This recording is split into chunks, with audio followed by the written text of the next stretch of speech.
Daniel-san. Monsieur Miyagi, c'est foutu. Non. C'est foutu, j'abandonne.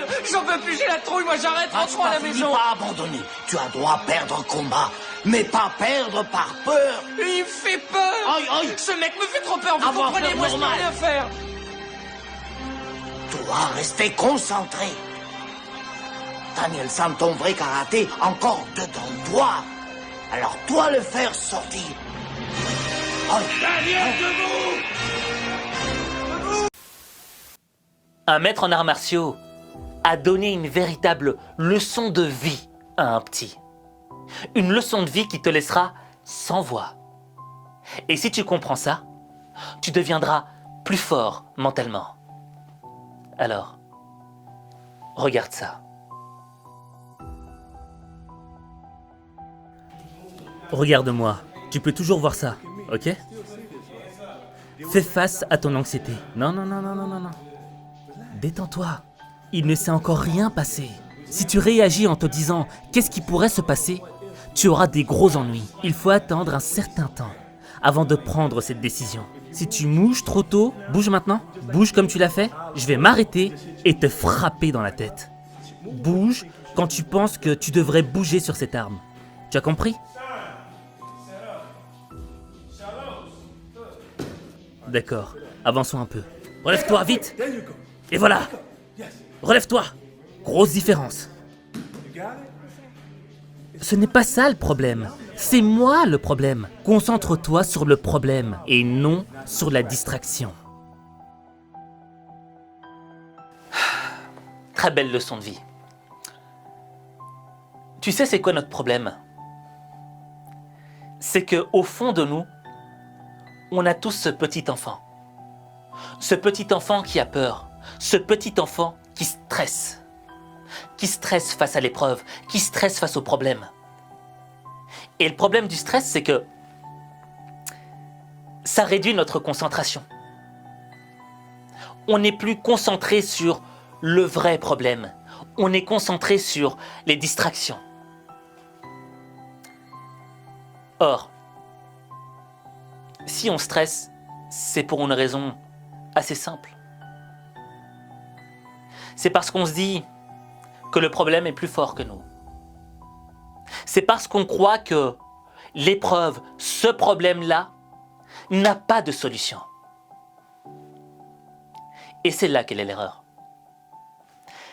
Chaque problème est lié à une solution. Si il n'y a pas de solution, ce n'est pas un problème. C'est un petit peu comme le yin et le yang. Tu vois ce que je veux dire? Et le jour où tu comprendras que chaque problème est lié à une solution, tu stresseras moins. Parce que tu sauras qu'il y a une solution. Et tu seras beaucoup plus concentré. Et quand on est concentré, quand on est calme, on est capable de cibler le véritable problème, la véritable source qui nous empêche d'avancer.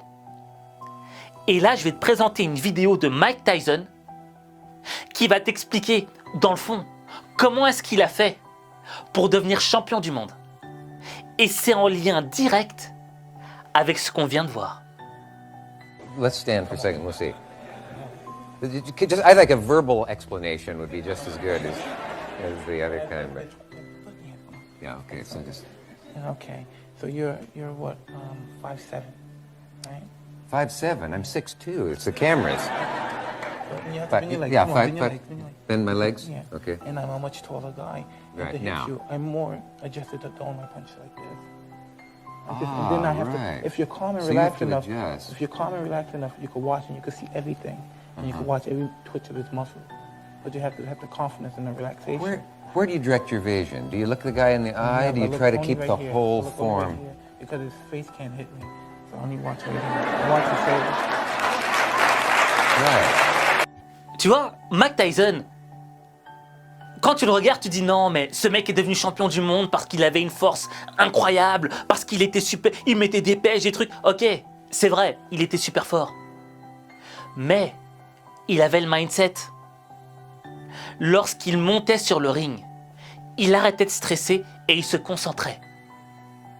Et il n'était pas focus sur le visage de son adversaire, parce qu'il avait compris que le visage de son adversaire ne pouvait pas le frapper.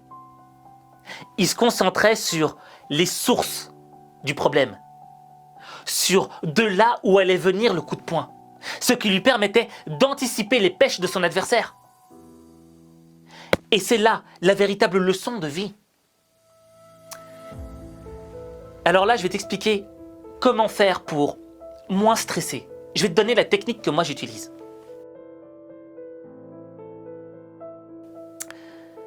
Moi avant, j'étais un gros stresseux. Dès qu'il y avait un problème, dès qu'il y avait quelque chose, je me disais « Ouf, c'est terminé pour moi quoi ». J'avais peur d'échouer dans le fond. Et je reculais constamment.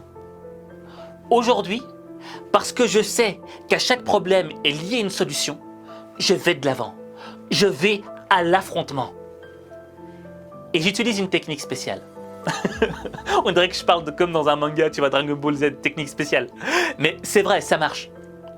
La technique que j'utilise, c'est que lorsque je vois un problème, je l'assimile à un serpent. Et je sais pas si tu as remarqué, mais un serpent, si c'est un boa, un type de serpent constricteur, ben, s'il t'attrape, t'es mort, tu vois, il s'enroule autour de toi et t'es mort. Si c'est un serpent venimeux, s'il te mord, bah, t'es mort, tu vois, il te jette son venin et c'est fini pour toi. Et donc ça, c'est un véritable problème. Mais ce problème a une solution. Et généralement, lorsque tu vois certains scientifiques ou certains baroudeurs de la nature qui sont face à un serpent, le meilleur moyen d'attraper un serpent, c'est de l'attraper par la tête.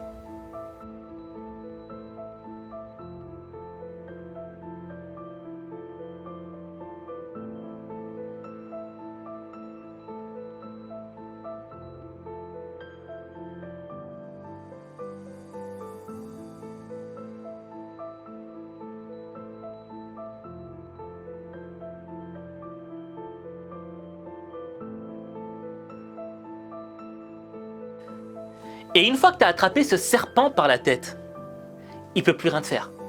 Il peut pas te mordre, il peut pas s'enrouler sur toi, il est fini. Tu maîtrises le problème. Et donc moi ce que je me dis c'est que je dois attraper le serpent par la tête. Parce que c'est ça la source, c'est sa tête. Il faut couper la tête du serpent. Et là tu auras réglé ton problème.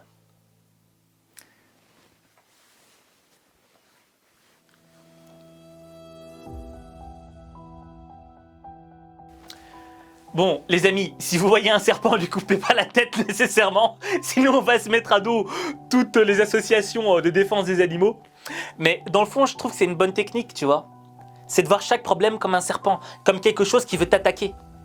Et quand tu le vois vraiment, quand tu le visualises comme ça, tu dis non. Je sais que tu as une tête et je vais trouver ta tête. Et là, tu pourras pas m'avoir. Maintenant, j'aimerais te poser une question. Ma question est assez simple. Est-ce que tu veux devenir plus fort mentalement? Est-ce que tu penses que le fait de devenir plus fort mentalement pourrait améliorer ta vie? Changer des choses? Si tu penses que oui, je t'invite à découvrir une vidéo où je t'explique comment est-ce que tu pourrais faire pour devenir plus fort mentalement. Et pour cela, il te suffit tout simplement de cliquer sur le lien que j'ai épinglé en commentaire. Et là, je te retrouverai pour t'expliquer comment devenir plus fort mentalement. Mais sur ce, n'oublie pas qu'il n'y a que toi qui peux changer ta vie. Il n'y a que toi.